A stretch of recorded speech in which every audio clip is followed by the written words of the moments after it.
স্কুলে আপনাদেরকে সকলকে স্বাগত। আজকে আমরা ডক্টর সর্বপল্লী রাধাকৃষ্ণনের জীবন সম্পর্কে জানব। এটা কোনো জায়গায় বক্তৃতা হিসেবে ব্যবহার করা যেতে পারে।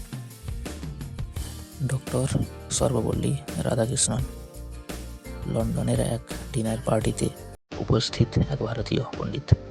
সেখানে বক্তৃতা দেওয়ার সময় এক সাহেব বললেন, ভারতীয়রা সব কৃষ্ণবর্ণের।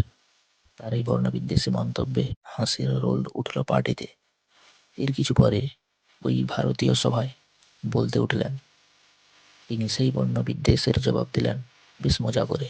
বললেন, ঈশ্বর একদিন রুটি সেঁকছিলেন, সেঁকতে সেঁকতে রুটিটা একটু বেশি পুড়ে গেল।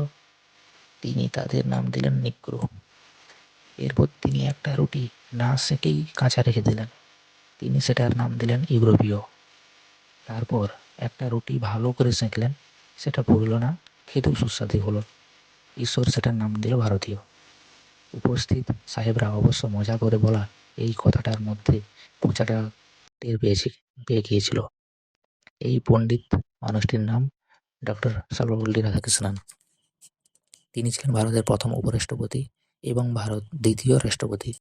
অন্ধ্রপ্রদেশ এবং তামিলনাড়ু সীমান্তের একটি গ্রাম তিরুন্দানি, সেই গ্রামে খুব দরিদ্র পরিবারে 1888 খ্রিস্টাব্দে 5ই সেপ্টেম্বর জন্ম রাধাকৃষ্ণনের। বাবা সর্বপল্লী বীরস্বামী কাজ করতেন তহসিলদারের অফিসে। মা সীতাম্মা সংসারে দেখাশোনা করতেন। অভাব অনটনের মাঝেও রাধাকৃষ্ণনের বাবা চেয়েছিলেন ছেলে সংস্কৃতি নিয়ে পড়াশোনা করে যজমানি করুক। কিন্তু আত্মীয়রা বলেন, ভালো চাকরি পেতে গেলে ইংরেজি জানা দরকার, তাই ওকে ইংরেজি পড়াও। সেই কথা শুনে বাবা বীরস্বামী তাকে ভর্তি করলেন তিরুপতির মিশনারি স্কুলে। আলাপ্পারাম স্কুলে প্রাইমারি সেকশনের পড়াশোনা শেষ করার পর তাকে ভর্তি করা হয় ভেলোরের লুথেরান মিশন হাই স্কুলে। স্কুলের পড়া শেষ করে প্রি ব্যাচেলার অফ আর্টস পড়ার জন্য রাধাকৃষ্ণন ভর্তি হলেন বোরহেজ কলেজে। সেখান থেকে পাশ করে ভর্তি হন মাদ্রাজ ক্রিশ্চিয়ান কলেজে।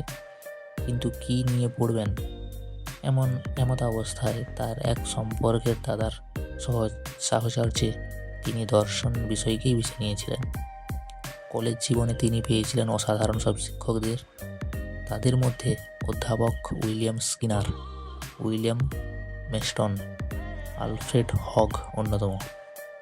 আগ্রহ ও মেধার কারণে তিনি হয়ে উঠলেন শিক্ষকের প্রিয় ছাত্র।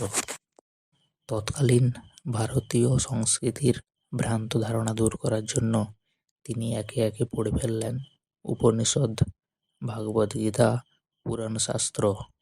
এছাড়াও শঙ্করাচার্য, রামানুজ, বুদ্ধদেবের দর্শন চিন্তা, এমনকি স্বামী বিবেকানন্দের জীবন ও বাণী, যা তাকে সবচেয়ে বেশি বিমুগ্ধ করেছিল। এমএ ক্লাসে পড়ার সময় মাত্র 20 বছর বয়সে লিখে ফেললেন এথিক্স অফ বেদান্ত নামে একটি বই, যেখানে পাশ্চাত্য দার্শনিকদের ভাবনার সঙ্গে ভারতীয় চিন্তাবিদদের সঙ্গে তুল্যমূল্য বিচার করেছেন। শিক্ষকতার মধ্যেই খুঁজে পেয়েছিলেন জীবনের আনন্দ। মাত্র 21 বছর বয়সে তিনি শিক্ষকতার কাজ শুরু করেন মাদ্রাজ প্রেসিডেন্সি কলেজে। তার লেখা পড়ে মুগ্ধ হয়ে বাংলার বাঘ স্যার আশুতোষ মুখোপাধ্যায় তাকে 1921 সালে নিয়ে আসেন কলকাতা বিশ্ববিদ্যালয়ে শিক্ষকতার জন্য।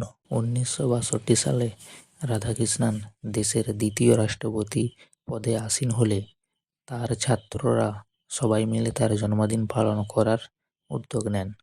তিনি তাদের বলেছিলেন, আমার জন্মদিন পালন না করে এই দিনটা তোমরা শিক্ষক দিবস হিসেবে পালন করলে খুশি হব। কেননা শিক্ষকরাই যা হলো জাতির মেরুদণ্ড। তোমাদের জীবনের চলার পথে যেসব শিক্ষককে পেয়েছ তাদের শ্রদ্ধা জানিও, তাতেই আমি আনন্দ পাব। তাই 1962 সালের 5ই সেপ্টেম্বর থেকে পালিত হয়ে আসছে শিক্ষক দিবস। 1954 সালে তিনি পান ভারতরত্ন সম্মান। এছাড়াও তিনি পেয়েছেন বহু পুরস্কার ও সম্মান। ব্রিটিশদের দেওয়া নাইটহুড 1931 খ্রিস্টাব্দে।